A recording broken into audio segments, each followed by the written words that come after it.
I'm going to show you the 2 ways that my family enjoys this salad. Let's start by adding 1.5 cups of mayonnaise to your bowl. Now for our next ingredients, you're going to have choices. If you can somehow find crema menonita at your local Mexican market, this is the one you want to use, and you're going to add 1/2 cup into your bowl.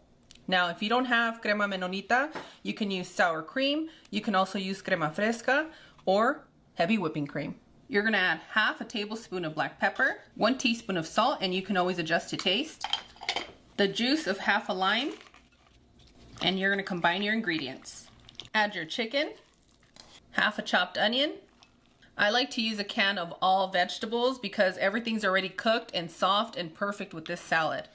Although our canned vegetables have corn and celery, I like to add a little bit extra for freshness. And that was 2 finely chopped celery stalks and 1 whole fresh corn. Yummy, yummy. Give that a loving mix. And make sure that every single ingredient is coated with your creamy goodness. For those of you looking to keep this in your refrigerator for over a week, I definitely suggest to add 1 tablespoon of white vinegar.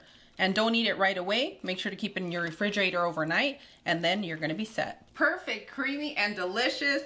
You can have your salad with some saltine crackers, and if you're gonna pick a saltine cracker, I definitely suggest you try the saladitas. They have a little bit more salt that goes perfect with this chicken salad. Now, if you have a hearty eater, for example, a teenager, they don't get filled so easily. You're not gonna impress them with your crackers and your salad, but if you fry up some flour tortillas, which only take you about 30 seconds to do, I'm telling you, they're gonna feel like they're eating nachos, chimichangas, a fried burrito. They're gonna be happy with you, and I guarantee you that they're not gonna have any complaints. You're gonna place nice, crunchy cold lettuce over your tortilla.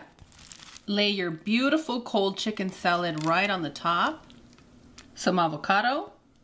You're gonna add your pickled jalapeno with your pickled carrots. A little cilantro for garnish.